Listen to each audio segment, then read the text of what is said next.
Welcome to the Bayesian Conspiracy. I'm Eneasz. I'm Steven Zuber. And we have a topic, but before we get into that, I kind of wanted to pick your brain on something. Oh boy, this is a surprise. I guess it is kind of a surprise. It's just been something I've been thinking about for the past, I guess basically since we had David on, but like really sort of hit home the past few days. Remember back when religion was bullshit? Yes. What the fuck happened? I don't know if you were there from the very beginning for the rationalist stuff, but being able to see that religion is BS is like, it's not even rationalism 101, it's like skepticism 101, you know? Yeah, I think we might have talked about that in one of the very early episodes, that like, and I think Yudkowsky put it really well on Somewhere on Less Wrong. I saw that it was like, there isn't a lot of self-congratulation about getting the God question right, because it's all like getting the werewolf question right. Right. And it's like, yeah, okay, cool. You got this very elementary question right. This isn't like a big achievement. I still think there's something to be gained of like, you know, if you learn some rationality stuff and then apply that to your religion and left your faith, that's a pretty big move, because that's a big life change. Yeah. But, you know, I wasn't religious when I found this community, and there's not a lot of circle jerky, we're happy to be atheists in this group. Right. No, I mean, that was one of the things about rationality that like struck me as different from most of the other online spaces, that people are like, yeah, religion's not real, let's move on, because that is such a simple question. Why are we even bothering to discuss it, you know? I think it was Eliezer who said something that if there's scientists out there who actually go out and believe in the Trinity and shit, and if these are people who are in the lab and see the way that the physical world works and are able to test it and apply all those, you know, methods of rationality, as they say, to the world in their laboratory, but then they leave the laboratory and they're like, yep, Jesus is my personal savior. Is obviously something very wrong with their heads. They're compartmentalizing to an insane degree, and it doesn't make any sense to do so. And so for a long time, I mean, we've never really talked about religion that much, right? Every now and then we mention it. And we've had like some things on the show. We had Cannonball Jenkins on to talk about spirituality, but that was mainly as a drugs, you know, as spirituality kind of thing, which I can at least get behind in the fact that drugs are a thing that exists, you know, and actually have physical effects on brains. And we've talked a bit about finding a sense of spirituality and wonder through science and exploration, which I'm totally behind too. And then we had Vivian on, and she is like a witch and sort of believes in magic or something, but she's not a rationalist, you know? She's never been a rationalist. She hangs out with some of us sometimes, but that's not the same as actually being a aspiring rationalist.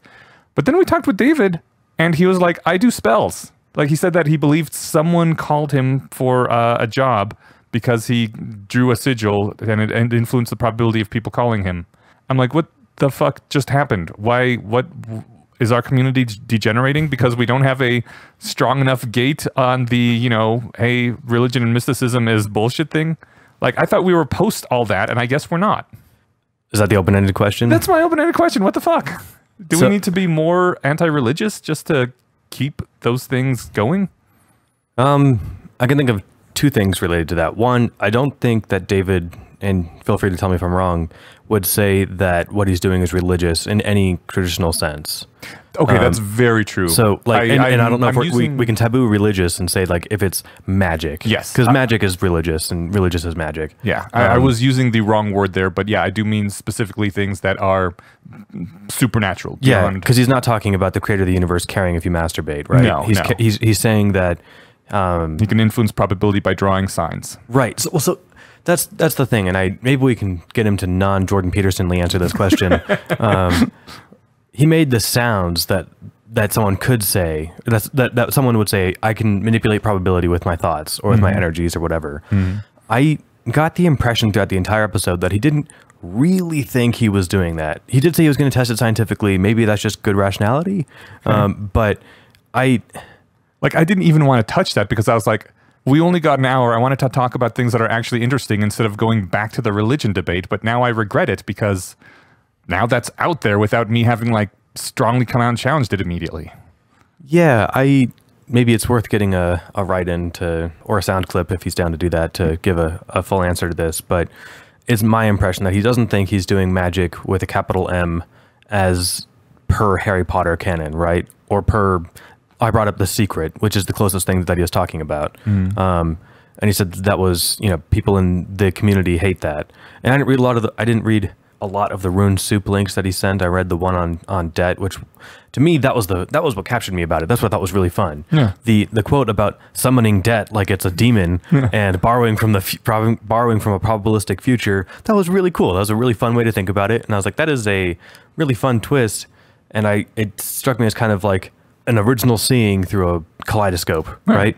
I've often considered our modern economy to be a form of like just ritual magic. You get a bunch of humans together in the room, they all perform certain prescribed actions with these material components, and at the end you get incalculable wealth out of it, Right. Or, we talked about like superorganisms. They're not organisms in any traditional sense other than the actions that they do, right? I kind of got it like that. I don't think that he would ever say, if I think hard enough, I could move this pencil off the table or something, right? No, but that's not a influencing probability thing. There's some probability that influencing probability without actually going out and doing something it's magic. Yeah, but I mean, I think maybe this would be better to have him on for, because now I'm putting words in his mouth or just guessing, and I'm probably steel-manning too much. Maybe I'm steel-manning too much. I think that there's a non-zero chance that like your water bottle could just flip, because there's a non-zero chance that the water in it could boil and it could freak out and fall off the couch, right? It's statistically not impossible. Okay, it's so close to impossible as that I would bet my life that it'll never happen. Right. But as long as we're talking about manipulating probabilities, I bet David would say that I would never think that I could try and ever do that. There's no law of physics that says it couldn't happen, but there's laws of statistics that say it won't ever happen. So it is statistically impossible. Fair enough. Well, David has a day job. He doesn't win his money at the casinos, right? Right. Or buying lottery tickets. Yeah. Maybe not Powerballs, but you could do scratch offs. And you could look at the 7 in the whatever gas station glass tank there and pick all the winners because you knew which ones it was going to be. Or you could hit the blackjack tables. If you really believe you're manipulating probabilities, that's what you'd be doing. I got the impression that this was like a self-help technique. Like, I'm going to focus, I'm going to put positive energies out there. And when I said I would do a sigil, which I haven't done yet, I thought it was like, all right, I'm going to do some positive vibes. This is going to be like a meditation, kind of like more in the wishy-washy way that Vivian talked about it. Yeah. And I know some people that do that, but they all know it's just psychological tricks and doesn't actually affect the physical world. All right, David, if you're affecting the physical world, let me know. I'm curious. Okay. All right. So, as far as whether or not we need higher gatekeeping for religion... Well, because I've also heard that, there seems to be just in general more mysticism starting to flow into the rationalist community, and there's some people that have converted to to various religions. Okay, so I've heard of one person that converted to Mormonism and 2 people that converted to Catholicism, so extremely small numbers, right? That could happen to anyone just out of... Are these people you know in real life? Are these rationalists you know in real life? No. Okay. These are people I've heard of. So yeah, extremely small numbers out of a larger community that just statistically will happen with any community where a few people lose their heads, but it's weird. It is weird. Was it Carl Sagan who said we should be open-minded, but not so open-minded that our brains fall out? Someone said that. That sounds more aggressive than Sagan. Maybe that was James Randi or something. But, okay. One of those. So yeah, like we have a pretty open dialogue. I think that many of us won't waste our time talking about werewolves and Jesus and Zoroaster or whatever, but we'll spend some time thinking, I don't know, like there's a slippery slope. Maybe it was just talking about spirituality in general, because the skeptic community, I think, is more resistant to that kind of talk. That's why it's such a hard sell, to do a meditation speech at a skeptics conference, right? And be like, this is really can really ground you. This is great, because it sounds like a complete shill. Man, just spend 20 minutes a day for the next year doing this, and I promise you'll probably notice a bit of an effect, right? And many of them charge subscription services for like apps or something, right? That said, there's some good ones out there that you can get for free, or you can do demos for free or something. And there's guided meditations on YouTube. Try them. And then the other thing too is that meditation is this whole blanket, kind of like religion is, right? Right. Covers a lot of ground in that one word. Right. And so the sanest version is just, at least in my limited understanding of it, is something just like mindfulness. Where really just noticing that you're thinking and taking a step back from that. And you'll notice as thoughts arise, you'll notice that they're thoughts. You're not just swept away in the current. And I'm like that sometimes, but I think I finally figured out how I got to be naturally kind of okay at mindfulness. It's a bit of a long story, so I'll skip it. But it was easy enough for me to, once I noticed that that was a technique, to actually start implementing it fairly quickly. The other hard part is remembering to do it. That's why a lot of people set schedules to do it. But like if I'm having trouble falling asleep, rather than sit there and just, often it's because I'm chasing a thought and not realizing that I'm sprinting after it, right? That's what helps me fall asleep a lot too. And so I fall asleep fairly easily. This was a historic problem. I fall asleep quickly now, partly because I'm super tired all the time. But the other part is just I notice when that's happening more or less immediately. Well, never more than a few minutes. Like I don't find myself swept away in long thoughts for more than a few minutes. And that doesn't mean that I can't carry a thought. It just means that I'm not. You know what I'm talking about. Totally know what you're talking about. Way to articulate it? Was the same way that first helped me finally start getting some, decent falling asleep skills. Yeah, and so, I'll just take a minute and check in with my body and be like, hey, I can feel the sheets on my toes. I can feel my weight against the bed, and just, focusing on something other than your thoughts is part of the trick, or part of the way to get good at it. That's why people often like focus on the breath, because it's, quote, it's always with you. It's just, it's something that you can actually center your attention on. That's not a thought in your head. You can do it at a color. I've been to a couple meditation centers where they do it, with their eyes open rather than eyes closed, because you're focusing on like the swatch of ground in front of you, right? Oh, neat. I find that more distracting than closing my eyes, and I never stuck around for the whole time, because doing it for 90 minutes is super, super boring. But doing it for 10 seconds every 5 minutes is great. That's also one of the reasons to help me fall asleep. It is really super boring and just drift off sometimes. There you go. Yeah. And if it gets you to sleep, it gets you to sleep. So, I guess what I'm getting at there though is that we're entertaining something that I think has definite validity and is now showing, I think there's clinical studies where people it can help alleviate mild depression. It can, certainly things like cognitive behavioral therapy incorporate aspects of mindfulness, noticing the kinds of thoughts you're having. We took something that sounds wishy-washy and, ignore that. That's bullshit, pseudoscience, whatever. That's mysticism, magic. And so, no, there's a kernel of something super valuable here that we can all actually use. And you don't have to believe anything stupid to do it. Yeah. So I think I totally agree. I think we just got to be careful not to let the stupidness seep in, because it seems to want to get in around the edges if you have the useful thing. And I think it's especially harmful for people who don't have the sort of built up rationalist immunity already. Yeah. And you could totally Mott and Bailey it too, and just say, oh yeah, no, when I do spells, I'm just meditating. It's just for, my personal energies. But then you can, in the next sentence, retreat and say something like, and now I can manipulate the world. Watch this. And now I will do a spell to help my my Democratic brothers who are trying to get elected against the Republican incumbent.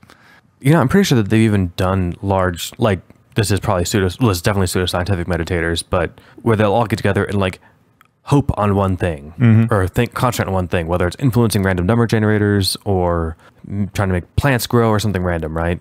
So those things don't work. But so I guess what I was getting at though is that yes, we let in what looks like bullshit and it turns out to be pretty cool. So we have maybe we need more than one filter, right? So we're willing to entertain any idea.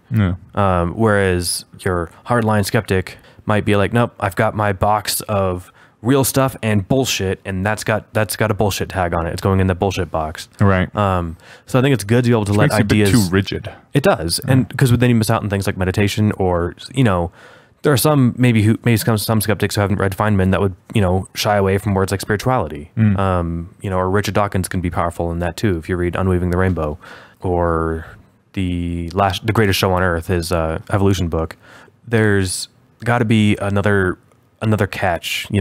We let things through once there is still a bullshit box.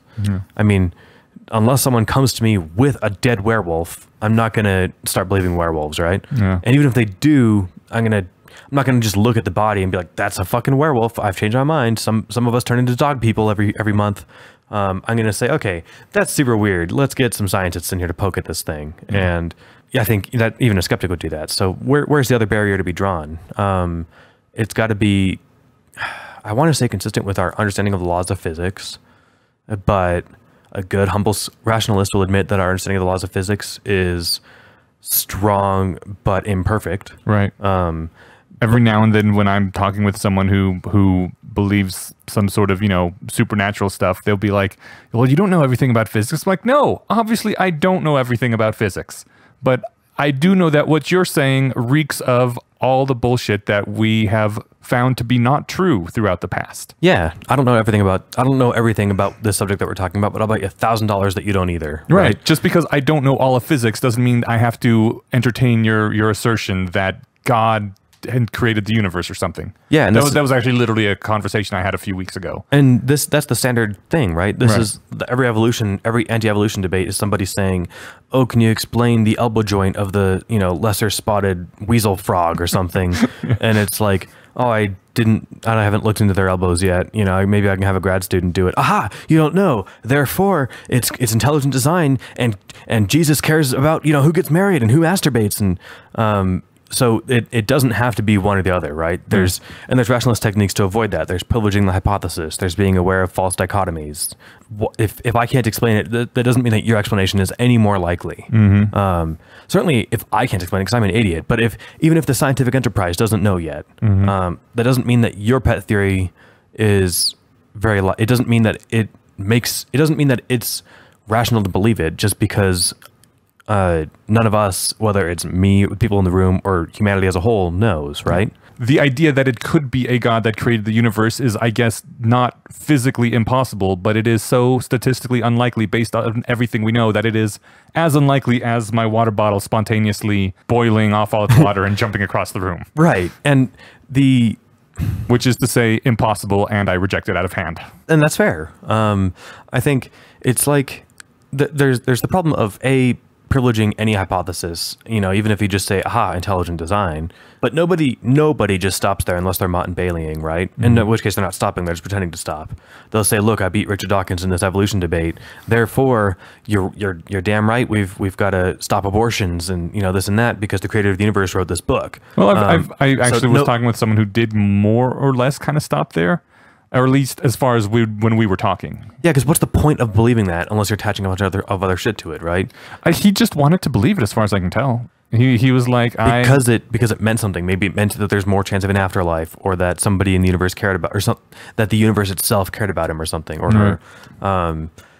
But it wasn't just a random. It's not like they put a random word generator together, formed a completely arbitrary belief, and said you can't explain it. Therefore, this insane random thing I believe is true. Right. What was the question? How do we filter out nonsense? Yeah, basically, do we need to have a slightly stronger, not just filter out nonsense, not how do we filter out nonsense, do we need to have a slightly stronger taboo on religious mysticism creeping in? It's hard for me to see how that would hurt. Yeah. Anything that I can think of, and granted I don't know that much, but that would pass, that would get extra scrutiny would still pass. Because, again, maybe mindfulness is too easy of an example. Maybe it's the opposite of a, cowpox, or what was the... so you want to, let's use an example from our personal lives. Remember the solstice party that we had, I think, like 2 years ago? Yes. And there was, some talk of Cannonball Jenkins wanted to do like sort of a ritual like they had over in New York where people light candles and talk about, I don't know, things that humanity has done and why it's meaningful and sort of, like having a sort of community ritual thing. And the person who was hosting the party said, I am not comfortable having any sort of mysticism like that in my house because they had come from a very fundamentalist religion and had managed to finally get themselves excommunicated, which apparently took some work. But no, they were very anti-religion and said no. And, I kind of respected that because while I thought it would be neat to try a kind of ritual like that, and I've heard a lot of good things from people who like them, I too get really skeeved out and like just I think we talked about this when we had the Jenkins on the episode, right?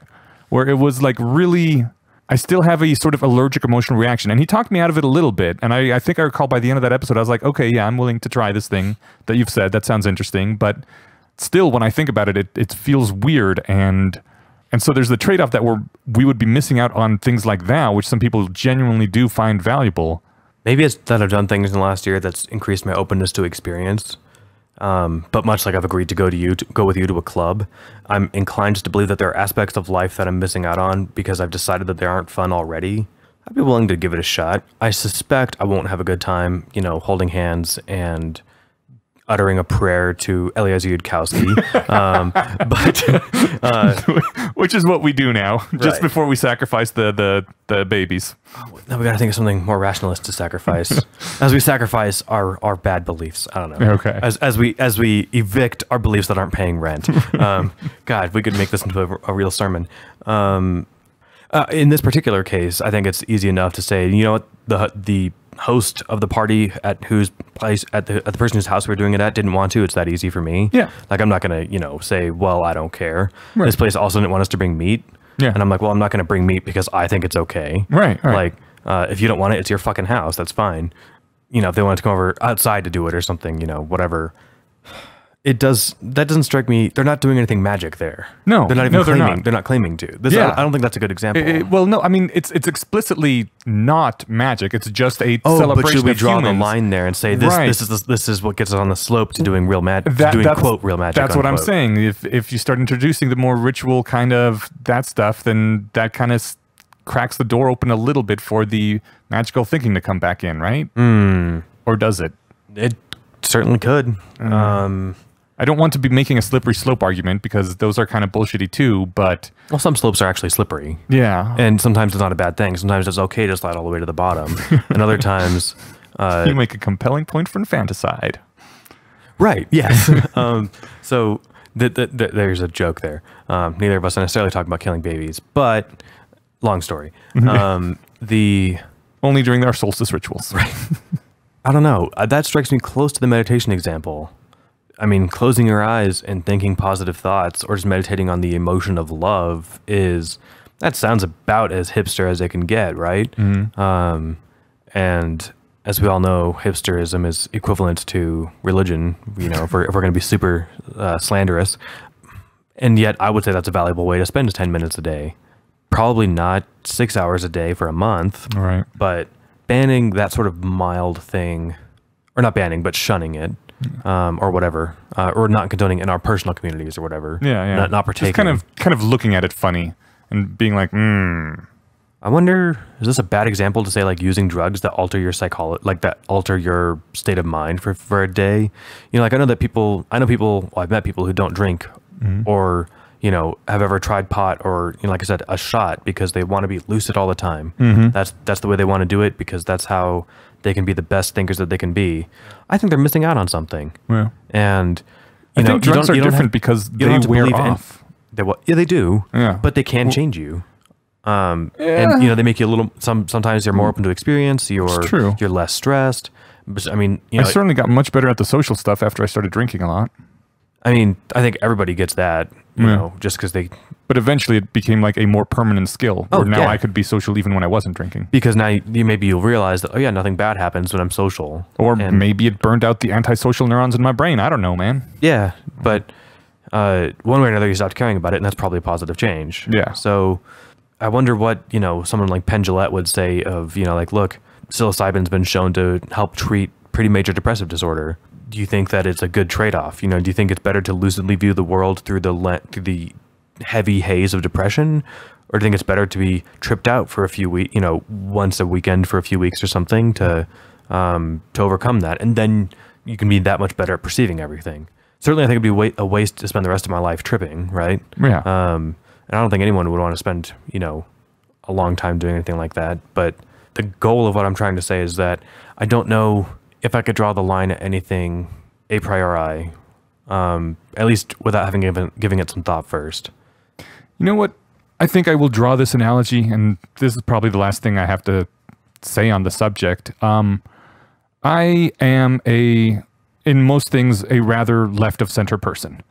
And basically everyone I knew was also. So when I would share things on Facebook, it would be, I wouldn't share the same stuff of everyone else is just repeating the party line, right? I was like, that's boring, that's echo chambery, I don't care about that. But like when I found some cool little article like on the edge of things, kind of like being like, hey, look at this edge case, isn't that interesting? It kind of challenges some of our assumptions. What should we do with this? I would share those because I thought those were really interesting. And I realized that for a not insignificant number of people, their primary interactions with me is through the stuff that I share online, right? And so some people start saying like, are you like alt-right or secretly conservative or something? I'm like, no. And they're like, well, you sound a lot like one. I don't know if I want to hang out with you anymore. And I finally got the advice that says, you know what? Every now and then, do that echo chambery thing. Just bust out the old abortion is great flag and wave it around, or whatever flag you happen to be really on the left side of. Not too often, but maybe once a month, maybe twice a month, just to reaffirm that signal your allegiance. Exactly, signal your allegiance. Reaffirm that you are part of this tribe and that you believe the same things they believe. And so now, even though I find it a little tedious, I do that probably a couple times a month, and I've noticed positive results. I think it might be good every now and then just to wave the flag of, hey, mysticism and paranormal supernatural stuff is bullshit. So let's all keep that in mind, guys. I can see the point you're making. I think it's a good one.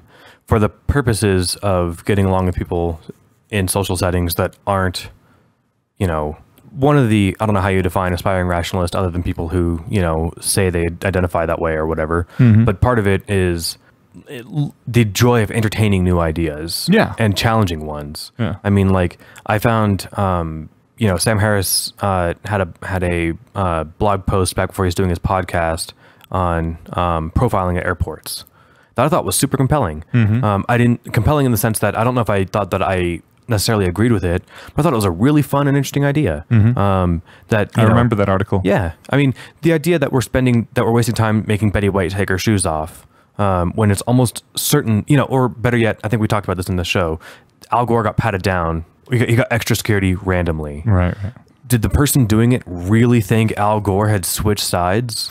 Yeah. I mean, if so, then none of us are safe, right? And there's no point in not checking literally everybody, mm-hmm. Including the pilots and everybody, because anyone can be switched. So that seems like a waste. So like the idea of using our resources more appropriately made sense. And if I shared that, and I'd shared how I'm more pro-gun than my friends on the left, or if I'm more anti-religion.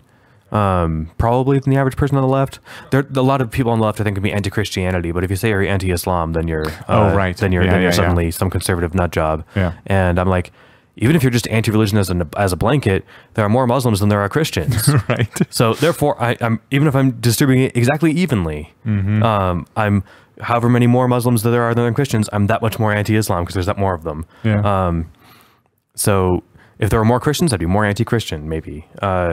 If all I did was share those, I could see how people would, think it's whatever dog whistling or secretly conservative endorsement or something. So I can see the social benefit of doing that. So, like I said, I think it'd be really boring if at every third meetup we all go around in a circle and mention how much. So that's what I'm thinking, right? So that's kind of culty by itself, Yeah. We still don't believe God exists, guys, right? Yeah. Right. So that sounds super boring. And I'm wondering on what forum another anti-religion post would take place. Right. Maybe it could be part of a larger topic. If they're talking about anything remotely spirituality, just to say, by the way, religion and magic are bullshit. But this, I can't think of another example. Meditation thing. Here's something that we can glean from that. And this is a useful example. I could see someone more eloquent than me writing a less wrong post about how meditation made it through the filter of skepticism of rationality to become something that's actually useful, even though it came from this weird hokey box. Mm-hmm. So if someone wants to make that point while in it stressing that the rest of that there is a lot of hokey nonsense in that box that should stay in there, is that the kind of thing you're talking about? Yeah, I can see that. And maybe there should be something like that, because we don't want to become the group that, rationalists, you mean those people who think that they can do magic? Right. I don't think we're ever going to get rid of the people who can compartmentalize. Yudkowsky talks about it. Dawkins talks about it. Everybody who talks, Harris talks about Francis Collins. Mm-hmm. He was the director of the NIH. I don't know if he still is or not, but he's apparently a young Earth, well, at least I think he's young Earth creationist. No, not young Earth. Not young Earth? No. Well, at least he was the one design. that, possibly intelligent design, yeah. He was the one that converted to Christianity after seeing the waterfall. Mm-hmm. Yeah. I think Dennett came at him hard for the intelligent design part, because I think it was explicit. Yeah, no, he's definitely, he used like guided by God or something in a PowerPoint slide. Which is like, how can you possibly disprove that? Well, here's a mutation. Here's what happened. By the way, God wanted it to happen this way. Well, getting into the whole thing of like, why would God make things happen through what looks like random chance that results in tons of misery and suffering for thousands of years for basically everything on earth? Throwing all that aside, like, how do you get off doing that while doing real science that requires actual thinking? The answer is some people are capable of that kind of compartmentalization. And another thing that I think distinguishes rationalists from people like Francis Collins would be, like, if someone pointed out to me that I was compartmentalizing, I would give it some thought, hopefully in a few seconds, and be like, shit, I think you're onto something. I need to figure this out and figure out what I'm actually believing here, because those two things don't make any sense to believe in tandem. So, if nothing else, you'd have to come up with a darn good excuse. Yeah, for sure. And it would have to be darn good, right? It couldn't just be, well, we don't know everything yet. There might be something to this. It's like there might be something to, holding 3 emeralds in your left hand and a magic 8-ball in your right, and, wishing as hard as you can. Who knows? So, like, you can't privilege one hypothesis over any other of the quadrillion you could think of. So, certainly, if someone's saying you wrote that rune wrong, it won't work, or that you wrote that sigil wrong, this won't work now, then I think that they've crossed the line into magic. Well, if magic is the sane version, it's crossed the bridge into insane. What was the word I used before? Hokiness. Yeah. If the act of drawing a shape and thinking a positive thought enacts a positive change on your psychology, there could be something to that. Like, there's something to meditation. I'm totally open to that idea. If you're saying you drew the shape wrong, so now it's not going to work, there's no way. Yeah. Unless you know something about my brain. Yeah. Unless it's proven that counterclockwise circles actually, with your left hand, just do this. Okay, well, if there's a paper that seems compelling there, go for it. Right. Probably won't hold up to replication. Yeah. All right. Yeah, I'm for that. We should be politely, not even politely, like it's not polite. At the beginning of this, I'd said that, getting the God questions right. I quoted Eneasz saying that getting the God question right is like getting the werewolf question right. That's super offensive to somebody who's religious. Yeah, well, when religion came up with my new team at work, we talked about some other stuff first. I was comfortable saying, they'd ask, like, are you religious? And I always should think of how to say it, because if I say no, that's not enough. So I say, I'm as convinced of the truth claims of the Bible as I am that unicorns are real. That's to say, certain or almost certainly not, right? Enough that I'm willing to bet everything, but and by putting it in the same bucket as literal unicorns, if one of them was really religious, that could be offensive. So I'm not saying we should be inoffensive, but I don't think we should waste a lot of time. But a bit more time, I think, does sound useful. I'm convinced. Okay. Huzzah! Huzzah! Shall we get on to our actual topic? I'm down. Cool. And then I did have a good pick for this episode that I want to spend at least a few minutes on. Okay. Or a rat chat, excuse me. Not a rationally speaking pick. Everyone listen to Julia Gayliff's podcast. Although I will say, while we're killing time, I'm listening to I've had a hard time getting through like the last few months worth of episodes. I find them less rationally speaking-y and more just her talking to cool people. Okay. Which is great. Yeah. But it was, I told Julia Gayliff this at a conference once, that I was like, hey, I just wanted to say I agree with you on almost everything and disagree with Massim on almost everything. And she's like, oh, you read my Facebook post? And I was like, what Facebook post? And she looked at me like I was an idiot. And she's like, I made a joke, like, verbatim that to someone come up to me at TAM and say this. And I was like, oh, I didn't see it. And then I spent the rest of the elevator ride awkwardly trying to find it on Facebook while we're sitting there together. And it was just, it was kind of uncomfortable. But what I'm getting at is I miss his input. I don't think me and Massimo agree on really anything. Maybe on some, like, the basic tenets of, like, the virtue of science and this and that. Yeah. But, like, anything that, like, rationalists believe, he doesn't believe, it seems like. But I found him fun, and I found his counterpositions to things and his way of approaching things that brought a bit more dynamicism to the podcast. Now it's much more like an interview show. Although Julia holds her ground a lot in, like, asking great questions. I think I'm just finding them less about exploring the borderlands between reason and nonsense, like as the tag of the show, and more just talking about really cool stuff with Julia asking fun questions. Okay. Like the one I was listening to on the way over, episode 211, Sabine Hossenfelder on the case against beauty in physics. Yeah, I remember hearing, did I actually hear someone interviewed her? Maybe I heard Julia's interview with her. Yeah, it might have been that one. It was, so far it's good. I'm 3/4 through it. Yeah. But like, it's not so much on like, is this nonsense or not? It was just, but Julia's asking great questions like, how is, I can't even think of how it is. I don't know how she thinks of these things on the fly. I couldn't think of them if you gave me a week. Like, she's crazy genius at this. Do you remember the question? It was basically, Sabine had said something, and Julia had kind of asked back with another example, and said, "How is that any different than like this weird thing that this weird example that I'm generating on the fly?" And she had said, or then Sabine replies, "You know what? You're right. I didn't define it carefully enough." And so like she can nail those down really well. So it's valuable for that. But I was just killing time until you found what you're looking at on your notes. So, okay. Did you want me to start then? Yeah, totally. But I'm just saying everyone should listen to Rationally Speaking. Yes. Okay. I need to set up some background for this post before we start. Is that okay? Totally. Okay. So the needed background for this is Newcomb's problem. I'm pretty sure you're familiar, and I know we talked about it once before on the episode, or not on the episode, but on the podcast, but that was a while ago. People might not remember. Some people may not have heard that episode, so I'm going to go over Newcomb's problem again real quick. I think that was one of our worst episodes ever. That was the game theory one. Oh, okay. Wasn't it? I don't remember. Oh, well, it sounds like a game theory thing. Okay. So anyway, let's go over Newcomb's problem. Alrighty. Newcomb's problem. Hold on, sorry. A quick interjection. When I say it was one of the worst ones ever, I meant that particular podcast of ours, we meant to have a guest for, and I think you led well, but I wasn't the least bit prepared for, and I think we kind of all floundered, and we got feedback of like, that was not a good coverage of game theory, and I was like, yeah. So anyway, if you haven't heard that one, you're not missing out. Yeah. Cool. So all the more reason to cover it briefly right now. Please. Okay.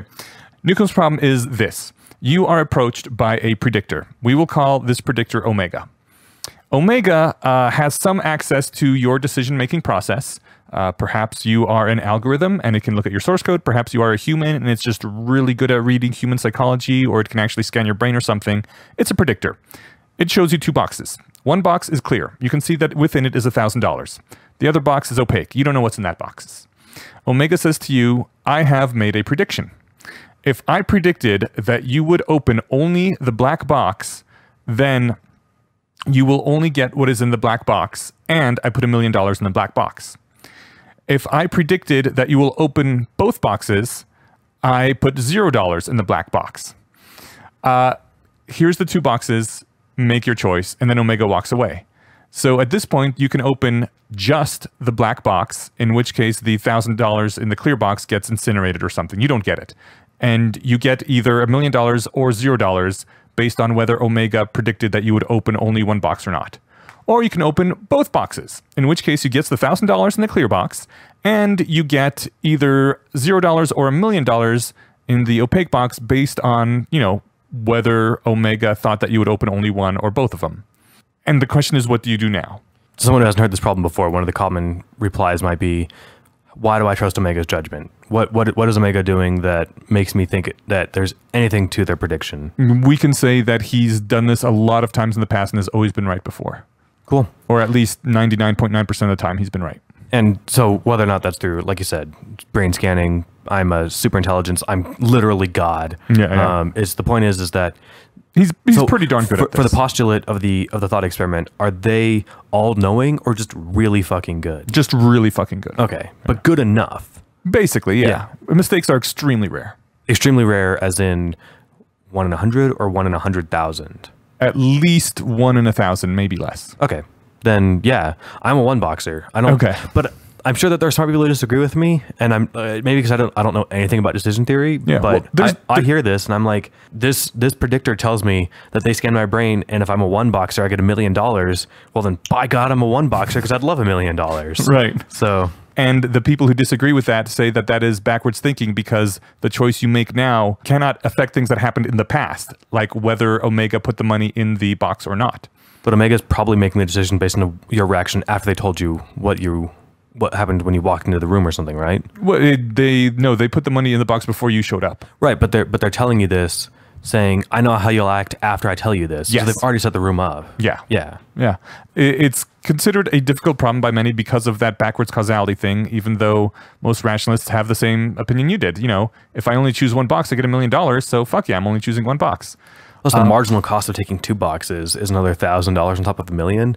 To me, it's not worth it. Right. Maybe we should do something like I think that's 100,000. I think that's how it usually is. It is. It is 1,000, but like then the idea is like, well, it's a bonus 1,000, and Who cares about a bonus 1,000 if you're getting 1,000,000? well, no, but the idea, I think the point still stands. But to me, I'm willing to gamble away that 1,000 for saying I have a 1 in, or I have a 999,999 chance out of 100 or out of 1,000,000 or whatever of getting. What if they $1 were million? both 1,000,000 then?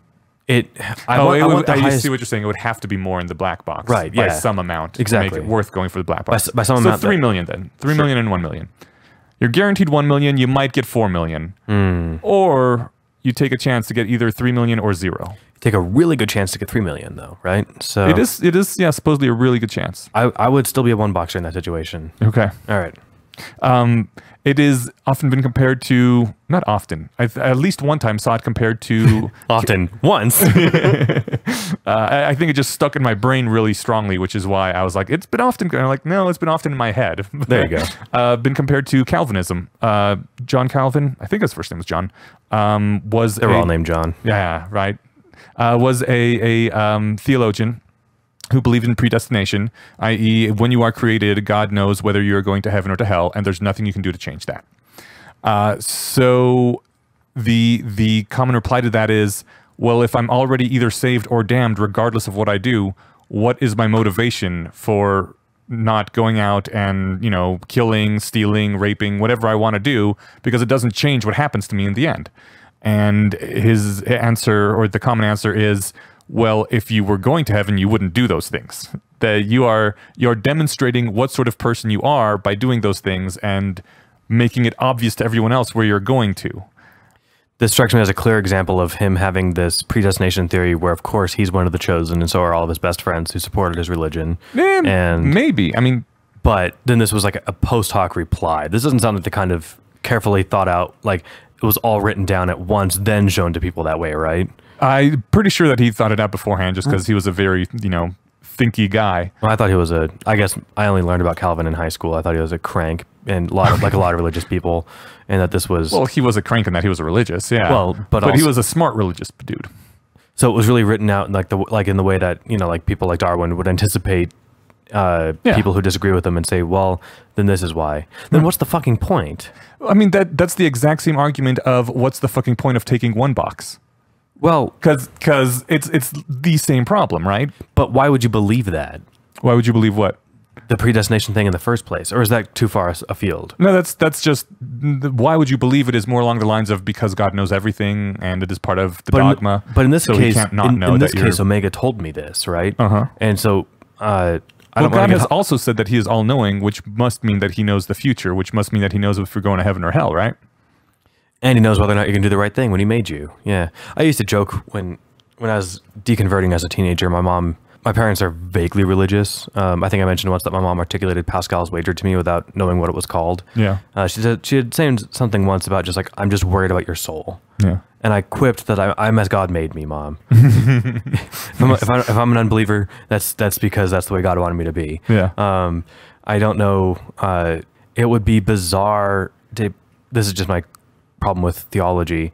It'd be bizarre to be punished for something you had no control over. All right. Yeah. So anyway, I feel like I'm getting hung up on the wrong part of this problem. No. Well, I mean, yeah, that is entirely a tangent and not at all related to what we're going to talk about. But I really like the fact that Calvinism is basically another version of Newcomb's problem. That God knows your decision algorithms and knows what you're going to do. And I'm giving a skeptical look. I think that's why you drifted off. I think it's a much less compelling case. Really? Totally. Okay. I mean, there are other reasons. Well, you asked me if Omega was all-knowing, right? But God is the Omega that is all-knowing. But in the Calvinism case, no one actually talked to God. People just said they did. Right? Well, you have to give the thought experiment a little bit of leeway. I mean, there's no actual Omega either. We're just assuming that there's an Omega for the purposes But I'm also of this not experiment. picking a real box. Right. Right. So, but we're also not Calvinists, but I still find this interesting. But in the heaven-hell thing, if I'm a Calvinist, I am picking a box by deciding what kind of life to live. Yeah, well, I mean, if you're a Calvinist, you're kind of fucked anyway because you're Catholic. So, the other thing I'd say to that is there are benefits to living a good life outside of going to heaven. Yes. And I guess there are benefits to one boxing in that you get $1,000, which maybe is the point because $1,000 is, small pennies compared to an afterlife of, eternal bliss or whatever. But I would think that why do you not murder and rape people? Because you're not a happy person if you do that. I go to the Plato answer, right? Yeah. It's the non-virtuous person isn't happy. They're conniving and they're miserable and they're confused and scared or whatever, right? A lot of that's armchair philosophy, but I'm sure some of that pans out in actual experiments. Well, I'm confident enough to assert that without having actually looked.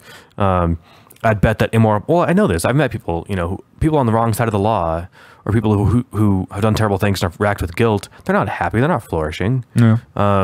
So that's why you do the good thing. And if God's gonna send you to hell forever, then fuck that dude. So anyway, yes, Newcomb's problem. I'm a one boxer, and I'll choose to have a good life whether or not I'm going to hell. Okay. All right. Where was I? Oh, okay. So Newcomb's problem is considered usually by most people as sort of a esoteric thought problem that doesn't really have any effects on the real world. Like this ultimate omega predictor person comes up and offers you this random opportunity that you have no control over the outcome, aside from the sort of person you already were, right? It's kind of not fair, but it doesn't matter because it's just some stupid thought experiment.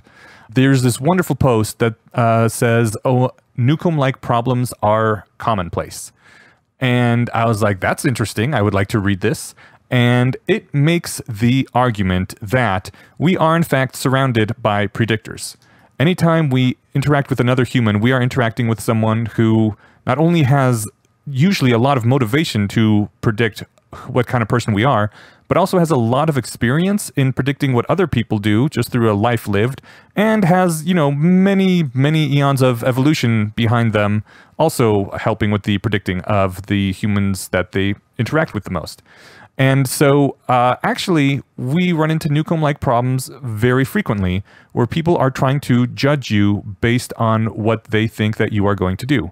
I think the example given in the article was a job interview. If you go into a job interview all very bold and confident, people will pick up on that and will assume that you probably have some idea of what you're doing. Whereas if you go in as a shy person who is very unsure of their skills, they'll pick up on that as well and are less likely to offer you the job. And the thing is, if you are someone who is very unsure of their skills and not at all confident in yourself, it's really hard to fake the boldness and confidence. And if you're a bold, confident person, it's less likely that you have no idea what you're doing. Every confident person will act confident. Almost every confident person will act confident. Yes. But not every shy person. Most shy people can't act confident. Yes. Okay. And so I was going to say, because I've performed well in interviews that I did not feel well equipped for, but that might be an outlier. And everyone who is well equipped will perform like that or better. Yeah. Okay, gotcha. Yeah. And also, I mean, you may have performed well enough for them to offer you the job, and they could still tell, well, he doesn't entirely know exactly what he's saying, but we need someone to do this, and he looks good enough. That sounds like about right.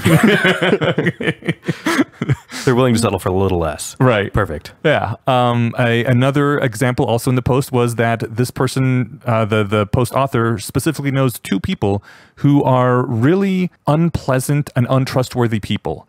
And whenever they are in situations out in the real world, they always think they're picking the best option of what they have at the time. They, like in a standard sort of defect or cooperate scenario, they're like, I don't want to be a sucker. This would make me a sucker. This is the best option at the time. So they pick the thing which is not the most cooperative thing. And as a result, even though they're picking what is the best option at the moment, they are not presented with better opportunities. Their lives would be far better if they were the kind of person who cooperates. But they can't fake the ability. They can't fake being a cooperative person. The only way to actually give off the vibe of being someone who is cooperative and who helps is to be that kind of person. If you are the sort of unpleasant person who defects whenever you think it would be to your advantage, that comes through and people pick up on it, and you just don't have as good of a life. I found that very interesting, that we do have those sort of Newcomb problems all the time, and it put the whole thing into greater perspective for me. I liked it. We're talking about Valentine on Less Wrong, the post. Actually, that was a precursor to the post of Valentine's. Which precursor was that? Because I only read the other one. It was the Newcomb-like problems are the norm. Oh, okay, right. So is that the one we're talking, or is that the lead No, up to... that was just another precursor that I had to talk about first. That's great. And that is really interesting. And now I can totally see how it leads into this, because having just heard that, I'm not convinced of the fact, like, what do you mean the word Nukem? I needed more explanation, and that's the one that I read. The follow-up that dove more into that. The only precursor I read to that was the one called Kensho, which Kensho spelled like Kenshin, but O instead of in at the end. And it's a Japanese word that, what was it, two episodes ago, where I went on that random tangent about like meaning or not meaning, but like my outlook on life, and I had like this kind of perspective. I think that's what Kensho is. It's the thing that's hard to articulate that I can say, but it doesn't, the sounds don't really encompass it. You can hear it, but you can't understand it. That post was really fun. So I strongly recommend that. And I finally have a word to describe that intangible thing I was trying to explain. Cool. And so I recommend that. And I'm going to read, I think, everything that Valentine wrote on Less Wrong, because I really liked that post. And I really loved the post we're talking about today, which the name just slipped my brain again. The Intelligent Social Web. That's the one. Thank you. Yeah. So now we're on to... The Intelligent Social Web? Yes. Okay. So the Intelligent Social Web, if I'm following the lead up, is the omega in our Nukem-like problems in our day-to-day lives. That is exactly it, yeah. Great. So what's the Intelligent Social Web? The Intelligent Social Web starts off by talking about improv real quickly. You're familiar with improv comedy, right? Yes, and I actually keep coming across it in different avenues of, like, from more than one rationalist, from other places that aren't like just people who want to get good at acting. I'm like, I should definitely go to an improv class at some point. 5 years ago, Stephen would never have had the confidence to do this. 10 years ago, I wouldn't have had the confidence to have this conversation with you. So I think that there's no harm in trying something that's cheap. Yeah. I want to give this a shot. Excellent. Let me know if you do. I might go too. All right. I'll Google it. I'll make a note to Google it. Yeah. So improv, as most people are aware, but we'll cover real quick, is when a bunch of comedians get together and have random prompts thrown at them from an audience or something, and they have to use those to entertain the audience. And it's really just stuff that you can't prepare for this beforehand, which is what makes it both impressive and fun to watch.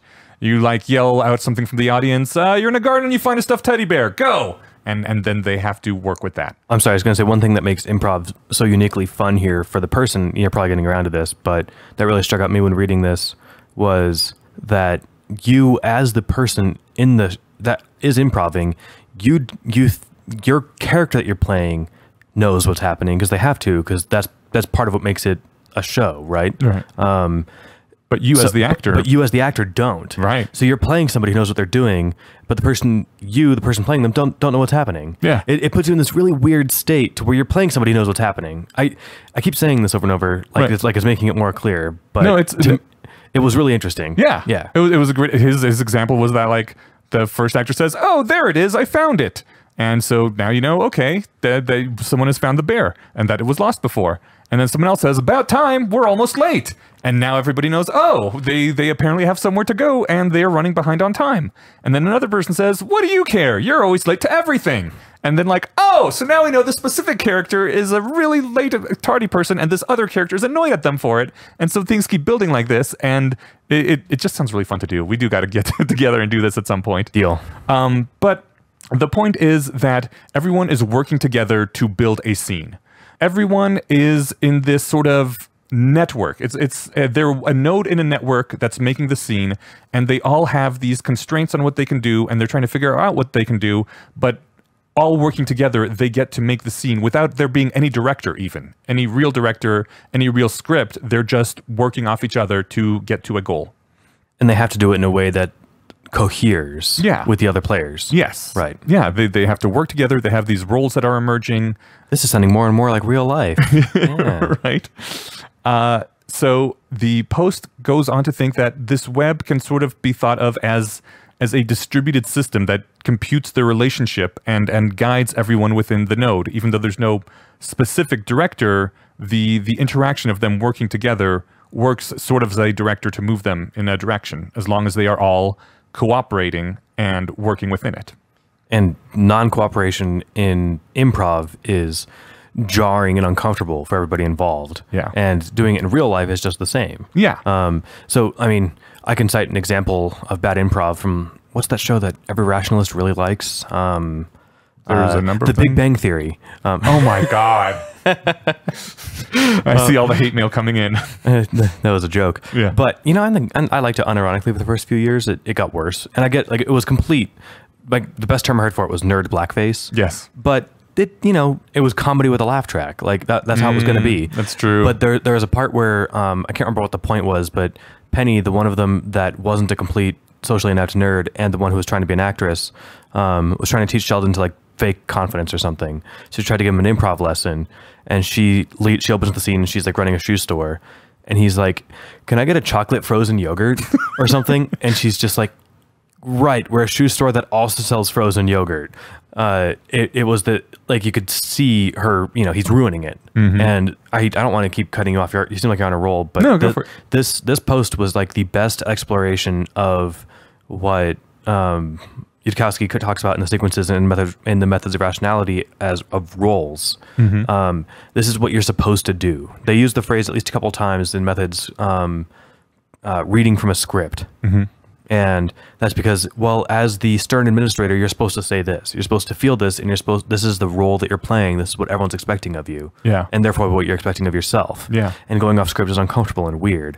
And the post points out that this is actually, or Valentine says specifically that this is just sort of a guess and not actually borne out by any research, but that in the ancestral environment, and not really even to this day, any individual survival depends on them being part of a group.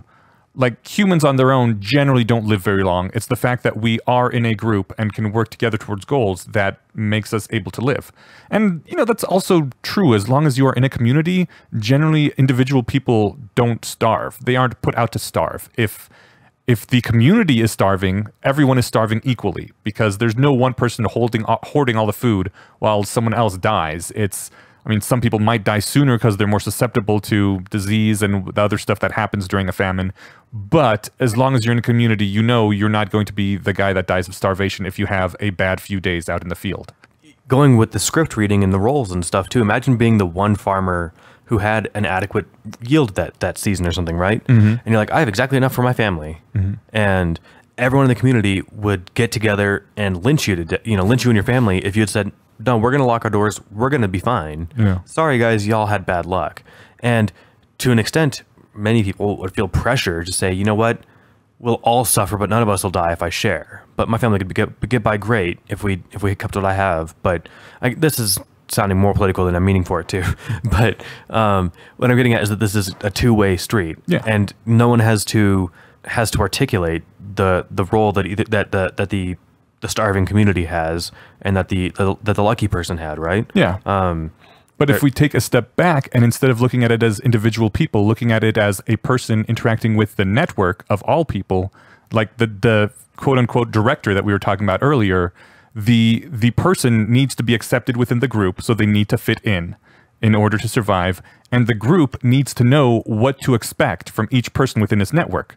So they know what they can do with them. They know what roles that person will fill. And as you're saying, it's a great distillation of the concept of roles and why they work, and why, for example, people keep getting into abusive relationships over and over and over again, because that is the role they know how to play. They know how to play the abused husband or wife. And so once they get out of that relationship, unless they have learned another way to interact with the network, they'll just fall right back into that again. Because some roles really are shitty. I can think of one from real life. And this isn't too personal. I think my dad would probably just own this. He has hated his job since he started there 35 years ago. Maybe he liked it in the beginning. Maybe he just liked it less. But you know, he works as a maintenance and I don't know what you call it. An engineer at the water treatment center in Fort Collins. They treat wastewater. The stuff that comes out of your toilets goes down the pipes and lands at his work. And you know, he builds the machines, he maintains them, he deals with all the the other stuff. But he hates his job, and he's hated it, I think, forever, because it's a crappy job and it's physically demanding. It doesn't pay as much as it should. The only benefit is that it's a state job and or a city or a government job, and it has good benefits from that. But it's his role as the provider, the man of the house, that part of his script says you hate your life. And I think it's only been the last few years that he's given himself permission to like have fun and enjoy things, because otherwise it's part of my position. I've got to be, part of my position is misery. And you know, this might be a tad uncharitable, but I don't think it's I think most of it's right. It took kind of a catalyzing event in his life for him to realize, you know, shit, I should be having fun. And that was such a weird shift, because he had spent decades saying fun isn't my place. You know, it's my job to go to work, hate every minute of it, and then come home and, you know, deal with kids and not get enough sleep and this and that. And, you know, I remember even like as a kid, my mom would, you know, she went out to go visit her friend in California. She's gone for a week. And rather than him like enjoy the week off and do something he wanted to do, he like redid the kitchen floor and put down tiles and stuff. And he like didn't enjoy his time. And he took the week off of work. Okay. But I'm not painting this picture correctly, because it sounds like this is something he wanted to do. He would say things like, no, that's what I think, you know, my wife would want me to do, is, you know, do something like this. Not like, hey, I should take the week off and go do something fun. You know, he didn't have hobbies. Now he's got hobbies and he does fun stuff. Cool. But I'm trying to make this a well-rounded point. I feel like I'm going to just taper off because I can't remember where I was going with this. So an example of a role in real life that was obvious to me before I knew what the word role meant in this context. Okay. Sorry. No. It's okay. That was a cool tangent. I just lost my place. Oh, okay. And so taking this back to Omega, the post likens the social web that you are within, that is guiding you and that needs to know what you're doing, to Omega. Omega is always trying to predict what you will do, and actually spends a lot of computational resources trying to predict you. The network does in ways like, you know, gossip, small talk, speculation about you, and also just, you know, observing your body language, that kind of thing. There's a lot of work that the network puts into being able to predict you and to tug you into the roles that it wants you to be in, and it will reward you oftentimes for playing your role.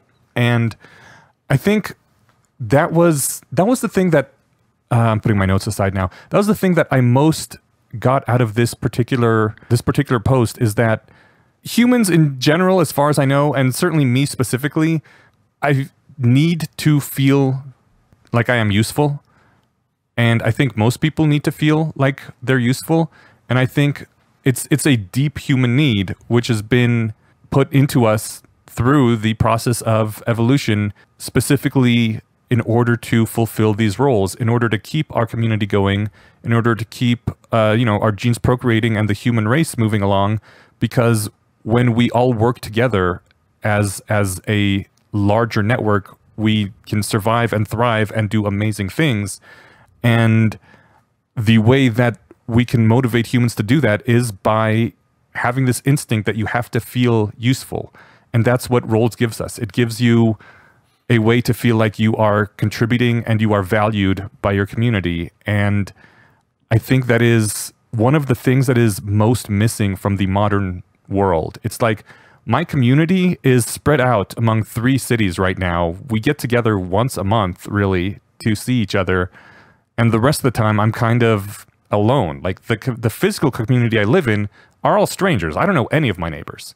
I guess the guys next door I've talked with once or twice, but they're not my community. They're not the network that models me and relies on me. And the modern world seems to have tried to replace the approval of your peers and the feeling that you are fitting into the network by giving you money instead. It's like, okay, you're doing a good job. The network is using you. Here's money.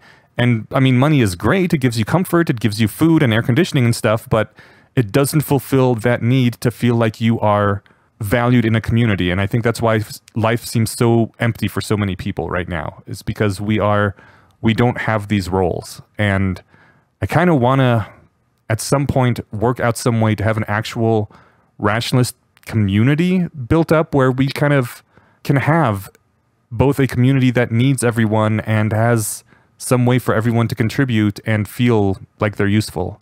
And I just don't know how the fuck to get that without all living in close proximity.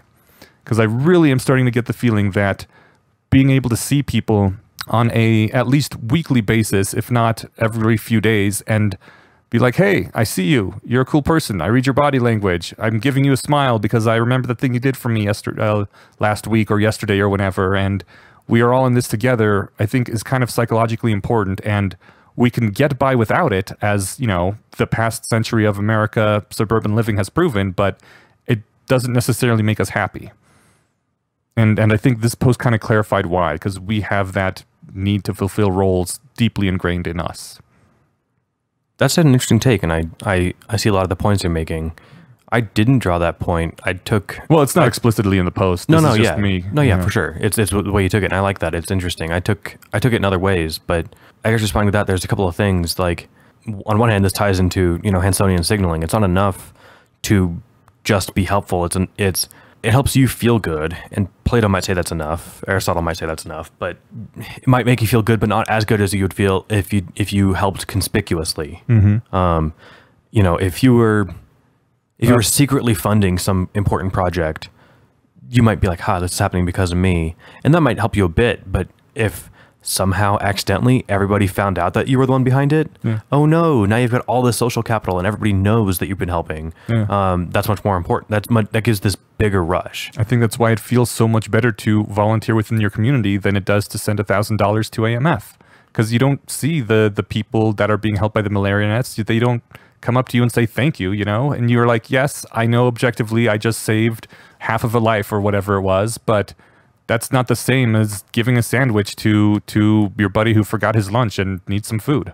Totally. And it sucks because, you know, Peter Singer, I think, is absolutely right. The person, you know, think of the good you're doing, the life you've saved versus, you know, even if you spent $1,000 and went around, you know, and bought, I've been thinking of doing this just, this isn't a good use of charity money to everything that I preach. You know, putting together like gallon Ziploc bags of like supplies to hand out to homeless people. You know, things like change, toothbrushes, tampons, condoms, you know, socks, hand warmers, all that stuff, right? And spend $500 or whatever, get a bunch of these and start handing them out, right? Because you know, you get a lot of thanks and all that. And those people are marginally better off for having those. And sometimes way better off for a little while. It's not going to solve all their problems, but, you know, warmer for a night, whatever, a more comfortable period. But, my point about Singer. Singer would point out that they aren't dying, right? They're suffering, and that sucks. But their suffering is less than the people that you can't see. And just because you can't see them doesn't make them matter less. And yes, on a life-to-life basis, from a God's eye view, totally not. But from you as an evolved primate, a social primate, it just does, and it's kind of just a drag of our psychology. I mean, so as far as ways to solve that problem, I mean, somewhat easy thing that I've tried doing is like actually befriending people that I work with. And it happens to be that I work with people that I'm capable of befriending. You know, like I can't remember who it was. I knew somebody who worked at a bank, and their only 3 coworkers were women in their 50s, and they were a 20-something guy. And it's like, we have nothing in common. You know, what am I going to go to your grandson's graduation with you? Like, you know, oh yeah, I went to my graduation a few years ago. We can share that in common, but you can't, you know, so you can't befriend people too distant from you, right? I don't know. I'm good friends with a number of older people at like my book club. Because you have something in common. That's true. We both like the same kind of books. Yeah, you're not forced there by proximity because you have a similar job. Right. So the other thing, I guess, would be like finding something that you can contribute to, that you can conspicuously contribute to, that you don't have to be physically present for. For example, at my work, my team was reassigned to a bunch of old boring shit that none of us like doing, and it's not fun for anybody. So on the side, we're not doing it at work because we've all seen Silicon Valley, but we're building an app that one of our coworkers came up with.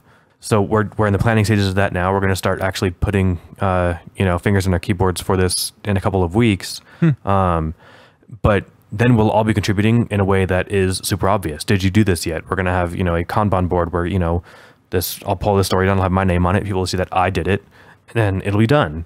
It seems doable to do things like that aren't necessarily coding related as far as other stuff.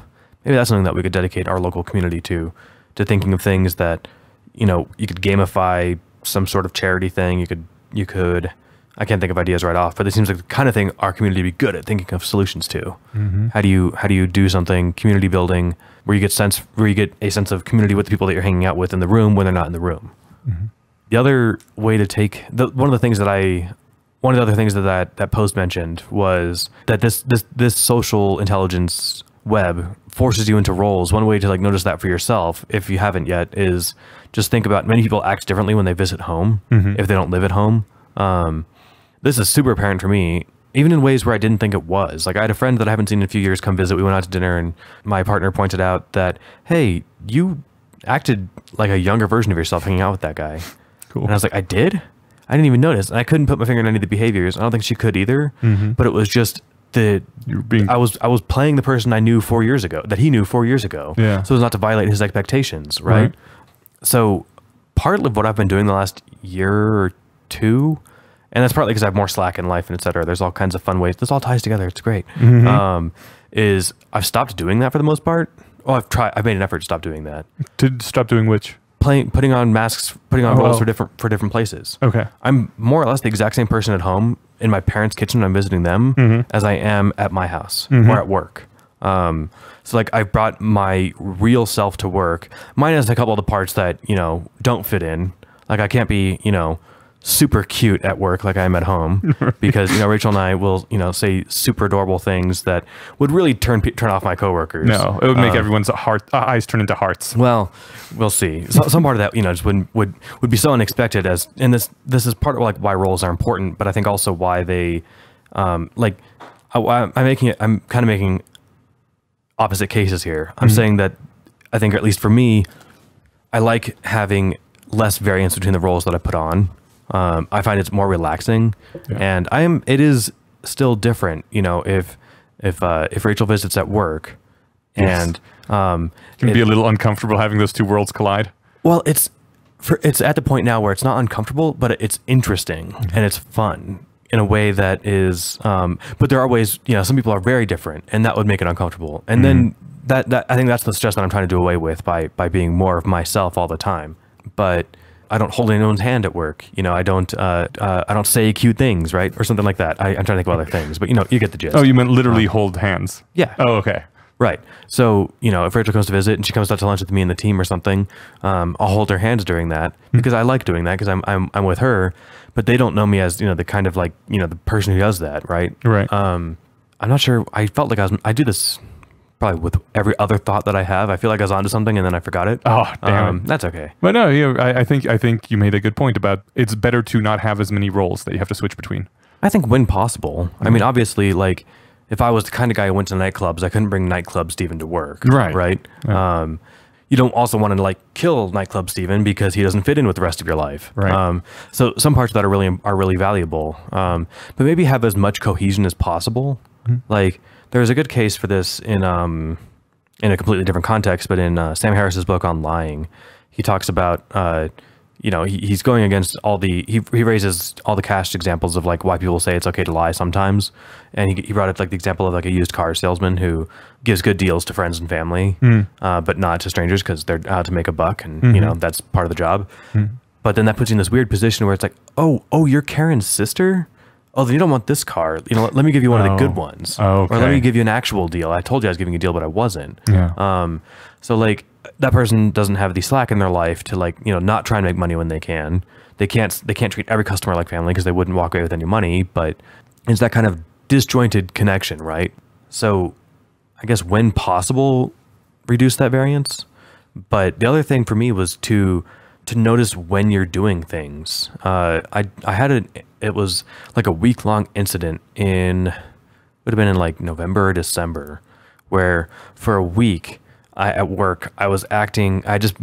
We had just changed teams and started on a new project, and I was acting. I think I mentioned this on the show before. I was acting like a coworker that I really emulate, or that I was emulating a coworker that I really admire, rather, and I was pulled aside by one of my teammates and he's like, "You're not fun right now. This wasn't you 2 weeks ago. What the fuck? Like this, you're kind of making working with you a huge drag."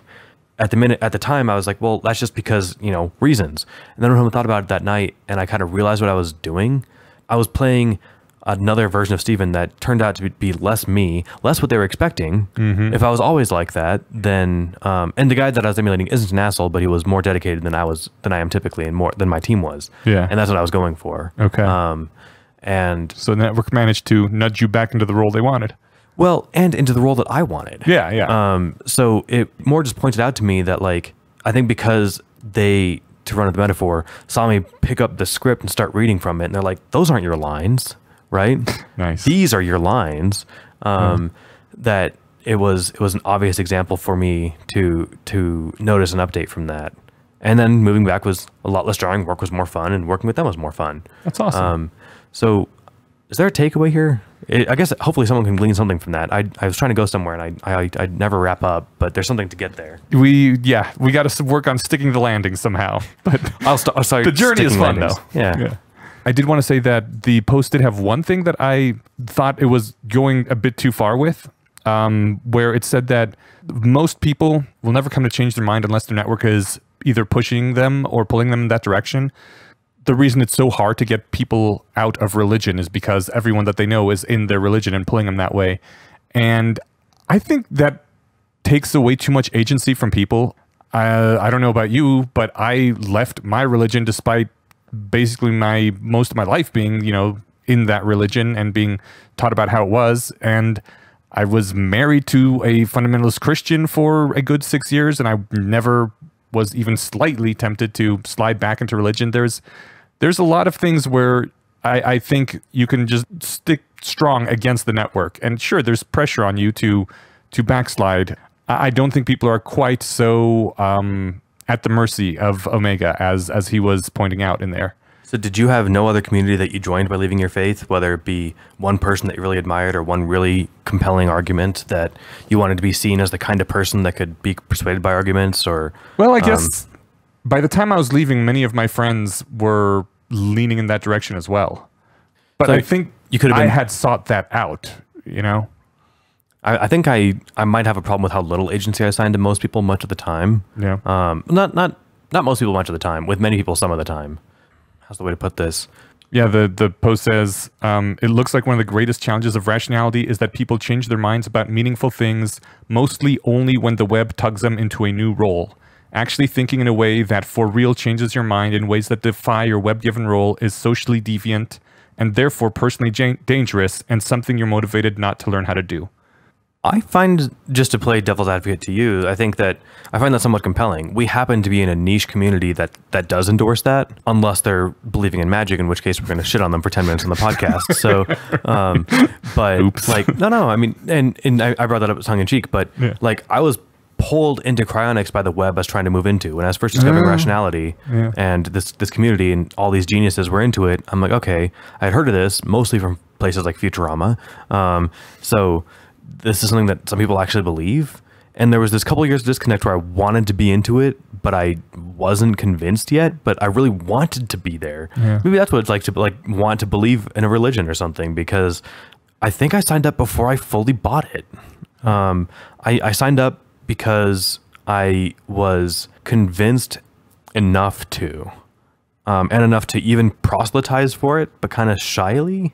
I wonder if that's what gets a lot of people into EA too, is that their friends are into EA. That's probably, a lot of veganism seems to be contagious.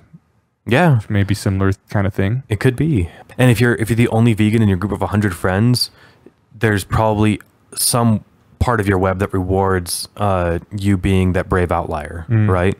Okay. If it really was just you being the one person and literally no support, you'd probably drop it most of the times. There are some, some heroes who would be able to pull through, but I think that, using the veganism example, if you're getting joked at by your coworkers in a way that's not funny to you, it's enough. You have somebody to go complain to, and to go report this to, and they'll be like, "You're being so brave. That's awesome." And you're like, "I knew it. I'm validated." Yeah. I would like to think that people can pull away from their social pressures, but I can see both. I think people do it more often than the post gives them credit for. That, yeah, it is hard to fight the web, and maybe in a lot of things you go along with it, but I think there's certain things that people are just willing to fight for and be like, no. Well, also we have a weird web is kind of my other point. Right. So I'm trying to think of an example from my life where I've stood up against the crowd in a place that didn't reward standing up against the crowd. And nothing's coming to mind right away. if I did, like I said, if I did, and I was the one weird person at school talking about cryonics, well, I don't think I ever went back and told my cryonics friends about the jokes that people made or something. But I knew that I had like the vindication. I don't know what to make of that. At the very least, we can aspire to be the kind of people that can stand up against, or that can, because again, you don't want to take random stances against the web either, right? Right. Because the web's pretty useful. The web's super useful. Also gives you that role that gives you a sense of fulfillment in life, which is neat. Yeah, that, and like that's part of the reason that I wanted to work to cultivate like a local physical community of rationalists was, you could go to this group of people and meet them in meet space like this, and then say this is this thing, and like, oh, cool. And you get some real life feedback from that. Yeah. And like when we met Robin Hanson, he asked a couple of times, like, what does your meetup do? I've gone to some less wrong meetups where they, their community is doing this and this one's doing that. Mm-hmm. And I was like, we just hang out. But that wasn't a really good answer. The good answer would have been like, this is a local community of people that hold us to norms that we all want to have. Ooh, that's a much better answer. Well, it didn't come to me until a couple weeks later. But that's the goal, right? I want to have a group of people, and having the scheduled meet space meetups helps keep that community alive. Whereas if it was just an email exchange list, then you stop reading them. Yeah. But if you feel compelled to go meet them once every month or two, then you're more in this community. Yeah. And I want a community that holds me to the norms of being able to change your mind, or being confident enough to stand up to bad positions or bad opinions or something, right? Yeah. So if it wouldn't seem totally out of the blue and like, please validate me, Robin Hanson, I'd write him that answer. But we can trust that he listens to the podcast. So, he probably does not. I'm joking. Very busy. Okay. There's no way. You may want to write him, actually. That was interesting. He may find that of use. Yeah, maybe. I feel like I'm just looking for him to validate it, but you can. Or maybe next time he's in town, we'll figure something out. Ooh, that's a good idea. Yeah. We got to get him back in Denver. Totally. I did have listener feedback, but we've been going on for an hour and a half, so we should probably wrap it up. I did have a rat chat for this episode. Oh, yeah. I thought it would be fun. Do it. So I read an article on a fun rationalist blog that you guys should all check out called Death is Bad. And it was called The Tyranny of Biology. And the author's position seems to be that they said that they're now a single issue voter on the issue of reproductive freedom. That if the candidate is anti-abortion, they're anti that candidate.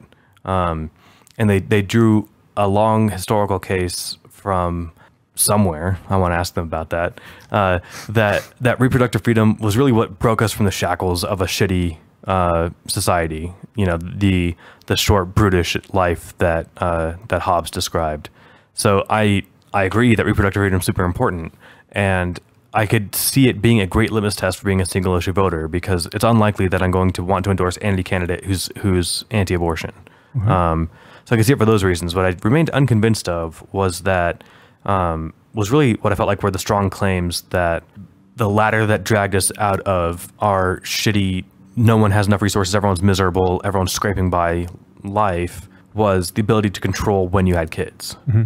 Luckily, I've got the author in the room, and I wanted to ask you to explain that. Maybe I misunderstood something, or maybe you can convince me. As someone who has spoken to this author before, I think I can maybe speculate on his thinking when writing this post.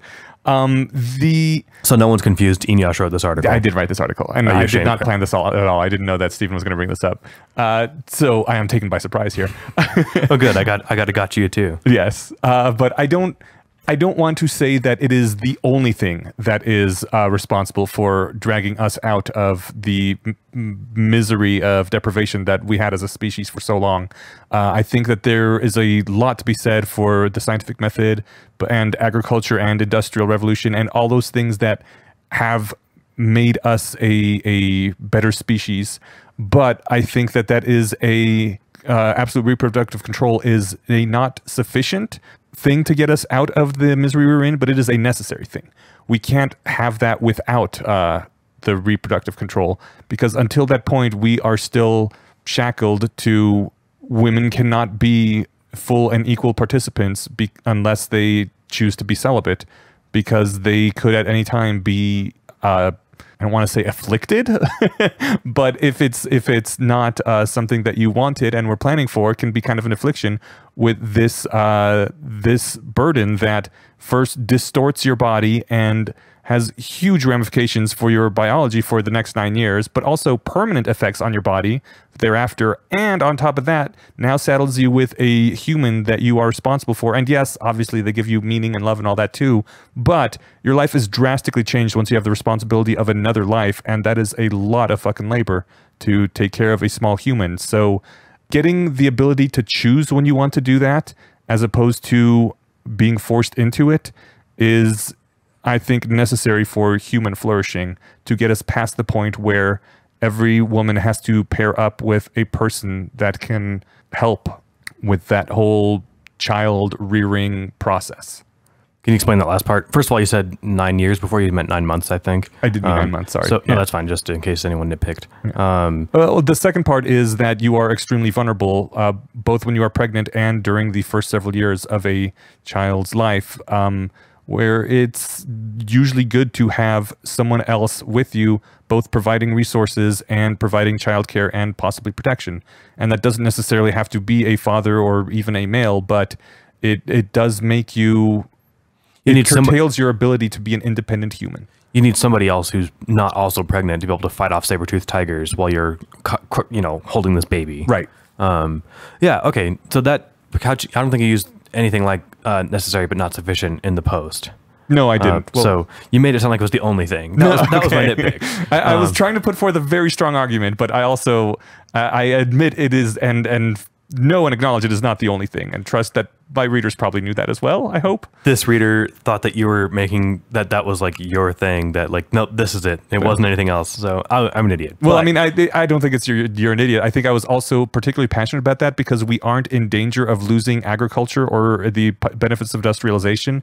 And yet there's still some asshole idiots out there who want to remove the benefits of reproductive freedom. So that's a really good point. Yeah, we're not in danger of sliding back into not having enough food probably in the United States, but we're not unless the fucking Amish take over. But I don't think we got enough of them right now. Right. So, but we are in danger of modern civilized people advocating against something that can involuntarily, shackle your life. And people... And not just shackle one person's life, but it restructures all of society around these considerations. It makes society less free because there's a social infrastructure that has to be in place to address these problems. You mean like adoption centers or something? No, not adoption centers. I mean, for lack of a better word, the society becomes more like a patriarchy specifically to address these issues. And the ability to break out of the old patriarchal system is predicated on there being this reproductive control. Okay, I think I see that. I mean, I do see that, but I think that answers my confusion. I'm just checking to see if there's any confusion left.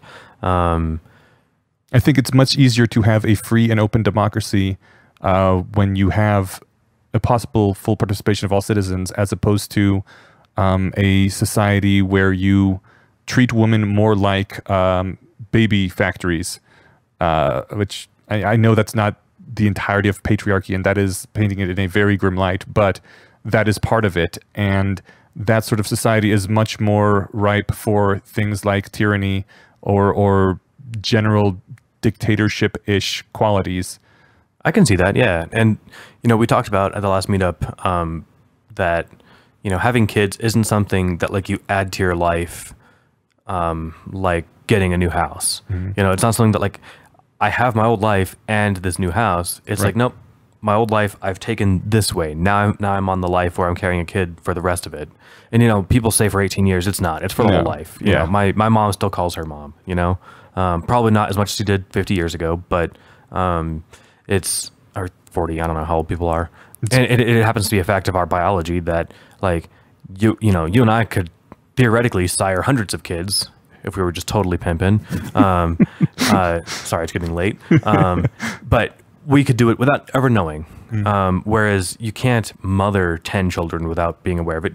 You're impossibly aware of all of them, right? Mm-hmm. Like I said, since it is a not just a life addition, but a life refactor completely, If it's the kind of thing that this can happen to half the people but not the others, then yeah, it makes things unfair. Right. It has massive ramifications.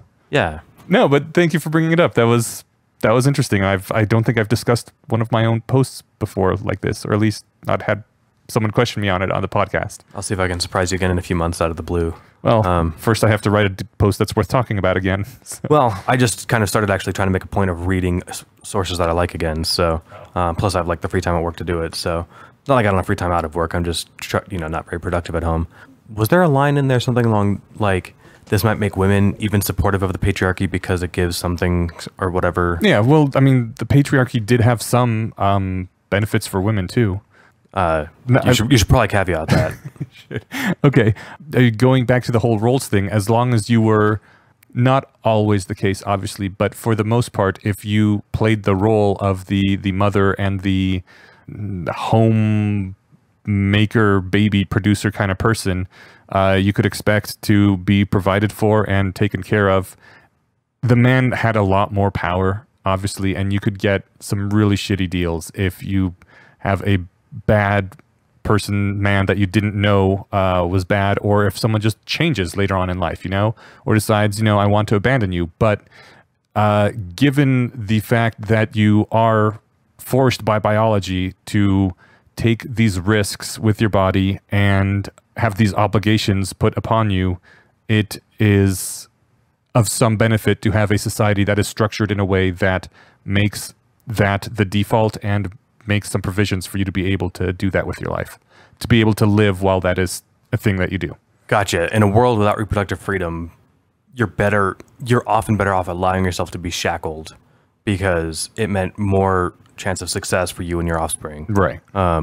Okay, yeah. Even though it's shitty, it's usually better than the alternative. It was the only game in town, yeah. Right. I mean, so imagine, a single mother trying to, hunt and gather on her own while cradling a baby in one arm, right? And that just because of the, situations, both technological and social, the way they were. I believe it was, I think it was Scott Alexander, but I don't remember exactly, said something along the lines of, if you take 10,000 modern day enlightened liberal people and dump them back in the Nile Delta, 3000 BC, with the technology they had 3000 BC, within one generation, they'd be back to worshiping god emperors and building the pyramids, because that is the social structure that works for surviving in that environment with that technology.